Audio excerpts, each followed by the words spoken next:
యెహోవా దక్షిణ హస్తము, యెహోవా దక్షిణ హస్తము, దేవుని కుడి చెయ్యి.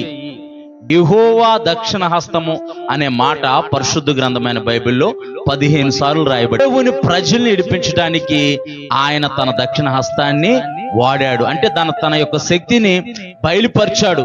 తన శక్తిని వారి శత్రువుల నుండి, తన పిల్లలైన వారి యొక్క శత్రువుల నుంచి విడిపించడానికి ఆయన బాహుబలాన్ని, ఆయన బాహువు చాపి, యెహోవా బాహువు చాపి తన ప్రజలను రక్షించును.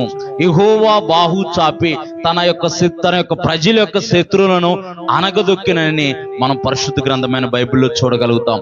యెహోవా దక్షిణ హస్తము అని అంటే దేవుని యొక్క శక్తికి ప్రతిబింబం. రక్షణకు కూడా యెహోవా దక్షిణ హస్తం అంటే తన ప్రజల్ని, ఇజ్రాయేల్ ప్రజల్ని 430 సంవత్సరాల బానిసత్వం నుంచి ఆయన ఏం చేశాడు?